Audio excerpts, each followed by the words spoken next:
welcome to another episode of SaaS Scaled. I have a very special guest this time, Erik Huddleston, and he's CEO of Aprimo, the company that, as Erik will mention, will explain much better than me. It's really what does the content operation management. And the very special thing about Erik is that he has been around for a while. He has done a lot. He has been very successful. As he mentioned to me, 6 successful exits, not, easy to claim. Not every, SaaS CEO can claim such a, experience. He has been with the company for 4 years now. They have been extremely busy making the company successful and bringing it to this point. So with that said, I would like to welcome Erik, and I would like for Erik to tell us a little bit about himself and tell us a little bit about the story of the company as well. Absolutely, Arman. I really appreciate being here, although I think you called me old, which I guess is accurate on some level. I've been in the SaaS business since before there was a such thing called SaaS. The first multi-tenant, cloud application that I brought to market was in the beginning of the 90s. It was a little bit of an accident that we did it. Back then it was all packaged software. You shipped a CD and they installed it on their servers. We happened to be behind on our development schedule. And so it was an internet native application anyway. So we just sold everybody hosting. And then, we had a single code base to make it faster for us to develop. So we just sold everybody hosting and just built out the data model and the app to be what we call today multi-tenant. And, and that was, in the personalization internet infrastructure space. And from there, sold that to a public company, founded another startup, grew that and sold it to a large private company, and then stayed there. And we sold that to a bigger fish, and then I've done 3 more since then. Usually in the marketing technology space generally. Right now, I'm the CEO of Aprimo. Aprimo is the number 1 platform in the content operations space. You can think of that as, the business process that we run for companies is how do you do all of the planning of all the experiences or content that you're going to put out into the market? How do you govern the process of the content creation?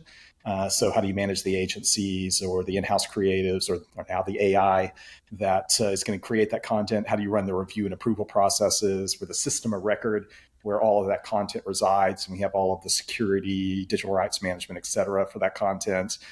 Then we do the personalization and localization of that content for like all of your channels, make it, look like, a banner ad or a hero image up for your website, and, change out the backgrounds, swap out the Eiffel Tower for Big Ben for the Empire State Building to localize it, and then push it out into the channels or serve the content directly via the customer CDN. And so it's been a super exciting time because obviously the advent of generative AI and the impact that that's had on every company's content creation strategies.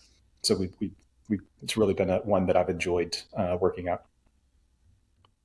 So as you mentioned, definitely, talk about content and talk about AI and Gen AI in particular. It's really something that has been very interesting years in the last few years. So Gen AI has been able to, in a way, revolutionize what you guys doing, the content part. And you have seen really AI in action. And many of the companies might have, played with AI. It might be a demo asset for them, but you actually have seen it in action, impactful to your revenue. Can you tell us a little bit about those stories, some of the real use cases that you see? Just Gen AI makes a huge difference, and without that, probably the outcome would have been different, maybe not as productive, or maybe the revenue side, or whatever, that from a software business you can show us how AI has had positive impact in what you do. Yeah, absolutely. There's really two ways of thinking about AI, or two and a half. The first big area is how can you incorporate it into your product, and then the other half of it is how can you incorporate it into your operations. Mm-hmm. So on the product side, this is every company has to have an AI strategy, and they have to have it integrated into the product, and that's a spectrum. On one end of the spectrum, it's how do you make your product easier to use through AI. This is usually done via either chatbot or co-pilot kinds of use cases, like help the user do the thing that we would normally do in your product anyway, just faster, easier, more clear, less confusing, whatever that may be. And then the other half of AI in your product is, how can you transform the business process that you manage for your customers leveraging AI? And those are generally either a rethinking of the core workflows or agentic AI. Can you replace the people that are actually doing the work in your product with agents so that your customers can scale their business through essentially automation? And we've had successes across that spectrum. On the agent side, that's where the biggest impact is. If you think about the content operation space, we're living generative AI. So you think about every product out there that's helping companies to create net new content from generative AI. This is the VOs, or the Convos, or you name them. There's now thousands and thousands and thousands of them. The problem that organizations have is if you infinitely scale the amount of content that you can create, you don't necessarily get more content to deliver value for you in the market, because there's an upstream process from creating the content and there's a downstream process from creating the content. And that has to scale just as much as creating the content does, or your bottleneck just moves somewhere else. It's no longer, I can only afford to have my creative agency, do 5 campaigns. Now I can do 500 campaigns, but I still have to define what those 500 campaigns are, like all of the creative briefs, the campaign plans, the content briefs. I have to localize all of those content briefs for the markets. Like, it's going to be different in Brazil than it's going to be in the UK. And then I have to review and approve all of that content, because we're not at the point, and we won't be for a very long time, of most organizations being okay blindly having AI create content and pushing it out into the wild without ever looking at it. And so we created agents that replicate the work in the upstream and downstream sides of that. So you can think like we have an agent, we train it on all of your brand guidelines and all of the content that you consider high quality, so that it can then assess the outputs and decide whether or not this content's on brand and whether it meets your general quality bar that you've set historically. So you can scale that approval process. We have brand safety agents that understand how to like things that might be unsafe words, like people, that sort of thing. So it really knows whether you might be getting yourself in trouble. And that this is really interesting for international businesses. And then upstream, we have agents that can help you with the ideation process to build your campaigns and your content briefs, and then agents that are experts in local markets. So then you can say like, and this would be the best way to launch this campaign in Brazil or in the UK or in France. And that has just transformed our customers' work. And we released a little module that kind of packaged those agents up, and we sold it into 70% of our customer base within a year. So it had a huge impact. If you go to the other side and you think about like, okay, how do you make the product easier to use, more intuitive? Like, how do you help people get their jobs done? We actually are innovating using AI in the navigation. So, we have like like almost like a Sherpa that just kind of helps guide you through the use of the product. So if you have a big complicated process for, how content, gets moves through, the creative process inside of an organization, that's usually kind of convoluted and everybody hates it. And so we have like a little side navigation that just like it knows about all the processes and all the rules and everything, all the hoops that you have to jump through in large organizations. And it'll just kind of cheat for you. It'll say like, hey, the next thing you probably want to do is X. Or last time we did something like this, it got kicked back to us for this reason. Like maybe we should, double check it. And, we just help people take the friction out of, large, complicated, mission critical processes. So those would be kind of the examples that I would give on getting it in your product and getting it in your operations. I think this is starting to be a pretty well-worn path. Like everybody is leveraging AI in development now and getting, just massive returns. You're seeing it to a lesser extent, getting good traction in support and training on your knowledge base, et cetera. And you're seeing in go-to-markets, particularly at the highest levels of demand gen qualification. One of the processes that I use and the CEO that I encourage the CEOs whose board I sit on to use is a process of role clarity. So I have them go through every role in the organization to understand what the core activities are that role does that layers up to the financial plan. So like everything you do, some of it's just like keep the lights on stuff, but some of it is actually the important stuff that we can trace back to revenue or cost containment or some line on the P&L. And so I have people identify those value creating tasks, and then I have them look for their internal upstream customers and then identify the tasks that help their upstream customers with their value creating tasks. And I put those in one bucket and everything else in the other.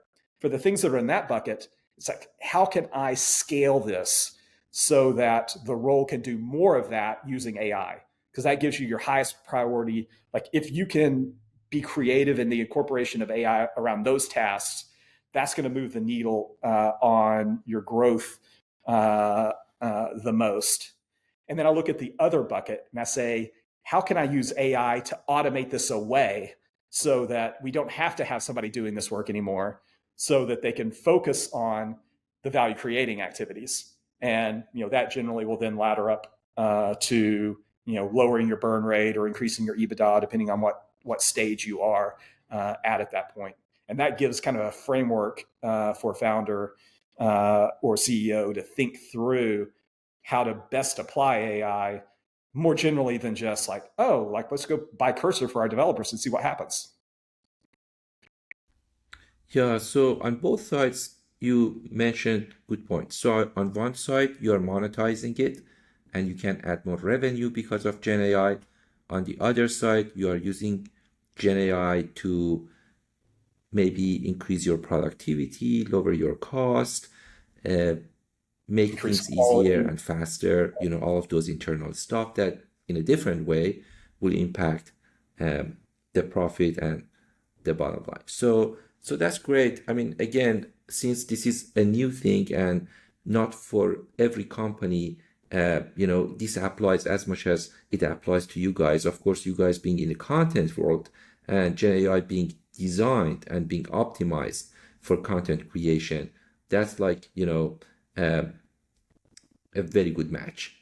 Now, let's change gears a little bit, and I would like for also ask for your advice and ask some good questions that I bet everyone would value, knowing that you have been a founder, you have been in situations that you turned around companies, you have been on the board of some of these companies, and you are very engaged with this industry. Now, knowing all of that, from your perspective, if you are looking at this landscape that we have, you know that SaaS market at the moment is not so easy, kind of, right? So the economy, the way that SaaS works, the money is available, but it's not super available. It's not cheap, but it is there for good companies to really, take it and use it and scale their business. Knowing all, if you wanted to really talk to someone who's less experienced, with a great potential, starting today, getting a SaaS company off the ground, and Gen AI and all of these new technologies there, is there any particular area that you would say, you know what, I wish I was in that situation that you are now and wanted to start, you have a big pause, I would go and just focus on this area if I go back and have a time machine and it was, 20 years ago and, I wanted to start now. Absolutely. So first, just the obvious thing that I think 96% of people would give, which is it better be, if you're starting your company today, it better be an AI-centric product, and it better be an AI native company that you're starting. And it's a great time for that because you can just look at every boring SaaS company that people buy, and then you just say, let's reimagine that with AI. And that is a target-rich environment right now. Like there's just so much out there for people to pick from, and so the other side of that is the advice. It's not mine. I'm trying to think of whose it is, but somebody kind of quipped. It might have been Andreessen. That first-time founders focus on product. Second-time founders focus on distribution. And so there's a lot of wisdom in that. So on the product side, I'll just give one quick piece of advice, and then I'll talk about distribution. And you're right. Right now, SaaS is kind of in a rough patch. Every CIO and every CFO is focused on consolidation. How can I compress my SaaS budget? How can I get fewer vendors, not more? So if you're a new company, it's hard to kind of make the list.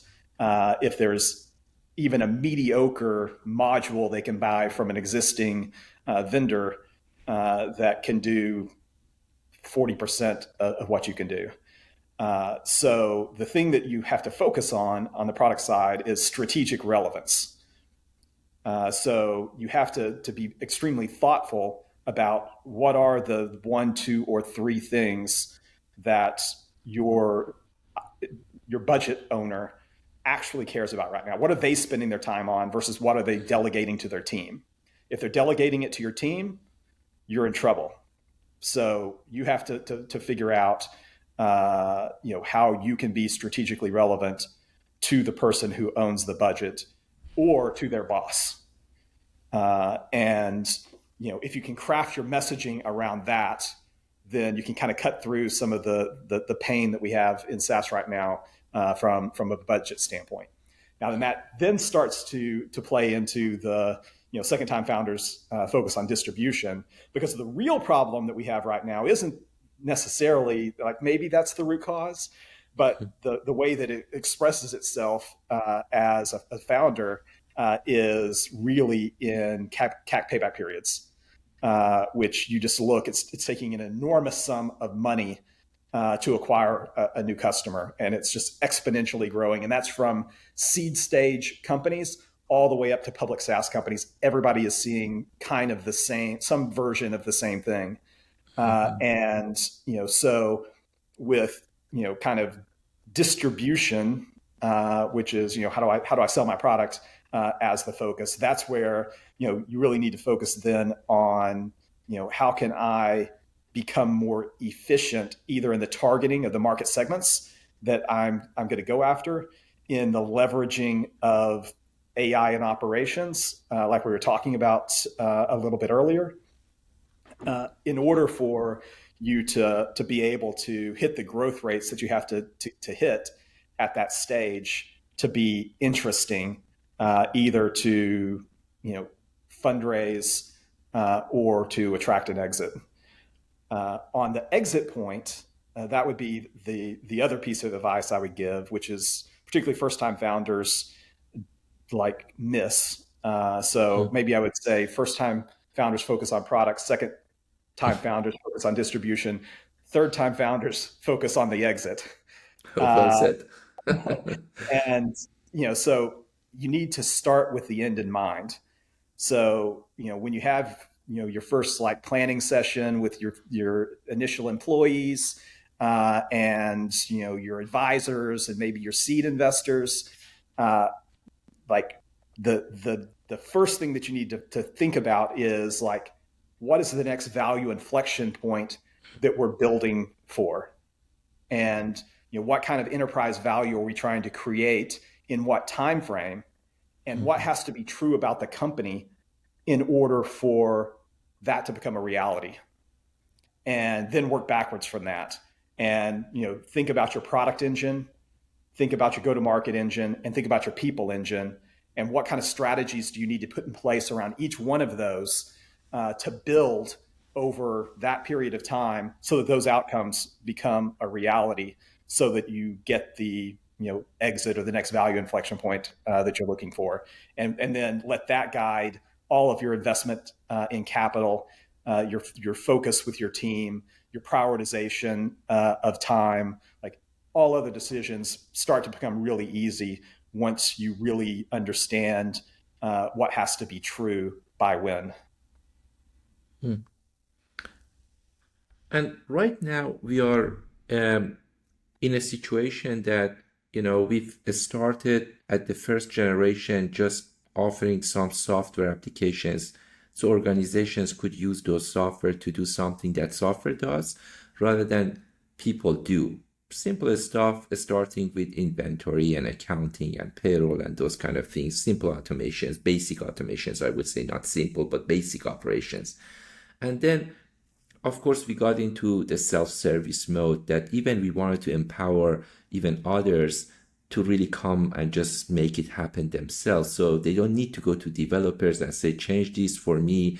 If I'm an accountant, I can put some rules there and change the tax rules and setting and configuration. And the self-service kind of was the second generation. And now we are in the autonomous mode, that we are trying to make things autonomous, that can be run. And we are not there, and none of this has stopped, by the way. Each layer has been on top of the other layer. So when we are in autonomous kind of world and we are making that movement, doesn't mean we don't need self-service, doesn't mean we don't need the other software applications running the business. It's just another layer on top of the previous one to make things better and complement each other.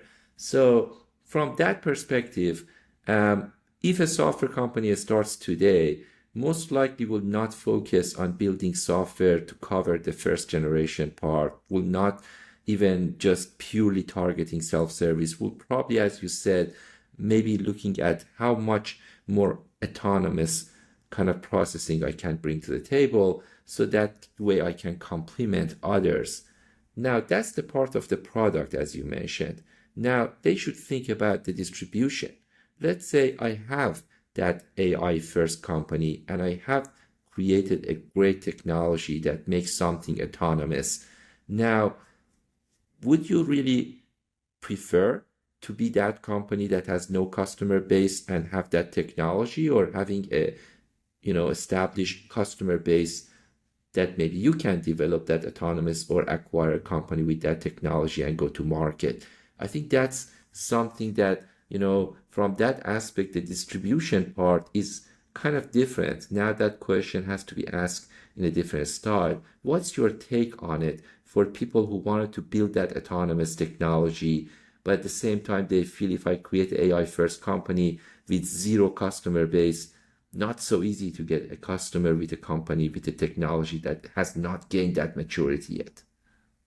Yeah. So it's kind of funny that you asked this question. There's the answer that I would give on whether I would rather have the customer base and build the AI innovation, or build the AI innovation, or have the AI innovation and then have to build the customer base.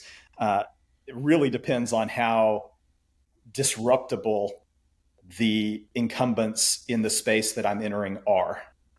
Mm-hmm. And I was talking with a very, very well-known PE firm, one of the big guys in the upper mid markets, and they were asking me about you know AI in innovation, AI innovation in their portfolio companies. And Mm-hmm. uh, what I ended up doing for them was actually building a report. And I actually used a custom GPT, deep research GPT to do it. I analyzed their entire portfolio and showed them how easily disrupted their portfolio was going to be by AI native uh, uh, incumbents.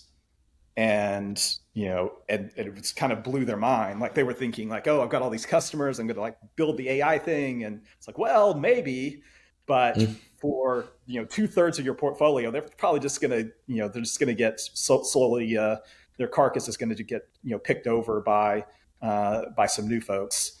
So it's really all about um, the data. If I have data, then I want the customers, and I'll build the technology. If I don't have the data, I would rather disrupt the incumbent. And here's why. Because inside of every company today, there is an AI task force. There is an AI group, and they're just trying to figure out like how to inject AI into their company. Uh, in every staff meeting at the VP level or higher, like at least once a month, there's a whole conversation about how they can, innovate using AI. And so there is a window, and there's going to be a window at least for another year that will be wide open for you to get an audience with the people, with your ICPs, particularly in B2B SaaS, that wouldn't exist for the startup that was started 6 years ago. Mm-hmm. Amazing. Yeah, very interesting time to be in. So, Eric, I would like to also ask you if you could share with us a book or some books that you like, either personally or professionally, um, something that you would say audience would enjoy as well. So a couple on kind of the leadership um, side. One would be Extreme Ownership, and the other would be The Advantage by Lencioni. I think both of those really help, particularly a first-time founder or a scaling CEO, to to keep cohesion in their leadership team. And that's usually where the friction gets created, and things start to break down and silos get created. All sorts of bad things happen at kind of that layer if it's not healthy. So those are two books that no matter what, whether you're just getting started or your growth stage even, that I would be all over. Then if you haven't ever read it before, I would read The Goal, which that's going back there a ways, and that was all about lean manufacturing, and it's kind of a cheesy book from the '80s, but it is the absolute best book for understanding how to scale companies, because it talks Mm-hmm. about how you find the bottlenecks in value creation and then eliminate them. And so, like, it applies to your go to market. It applies to scaling your internal processes. Like if you can internalize that value stream mapping process, it is wildly applicable. And then on the personal, operating model side, it'd be another old one, which is Getting Things Done by David Allen, which is still the absolute best methodology for just managing all of the junk that you have to get done and not losing it. And in fact, I would encourage every CEO to kind of like put that in their hiring criteria, just like figuring out how people manage their work and being sure they have an organized methodology for it. And then the second one there would be probably Taking Smart Notes by Sorkin. He's like a college professor, and really the book is about how to take notes as a college student or as an aspiring researcher. But it's based on this methodology called Zettelkasten. And as a CEO or a founder, the amount of information that you have to manage is immense. And if you can get into a good habit of externalizing it from your head to a trusted system, it unlocks your ability to work through complicated problems, make decisions, be creative. Like it's probably the greatest unlock for an entrepreneur that you can possibly have is some kind of good personal knowledge management system. And then the one that bridges the two would be the Checklist Manifesto, which is all about anecdotes around the efficacy and implementation of what I'd call standard operating procedures. So I think these are repeatable processes on the business side, and these are like your habits, your routines on the personal side. Like how do you prepare for a one-on-one? Those sorts of things. And so those would be kind of the personal and professional books that I would recommend people like dig into to really be effective. Perfectly done, Eric. You are number one amongst everyone I have interviewed, so organized and creating this kind of list and offering them very, very systematically done well. So thank you very much. And I'm so glad we could connect and having you on this show. And thanks for joining us. Thank you so much.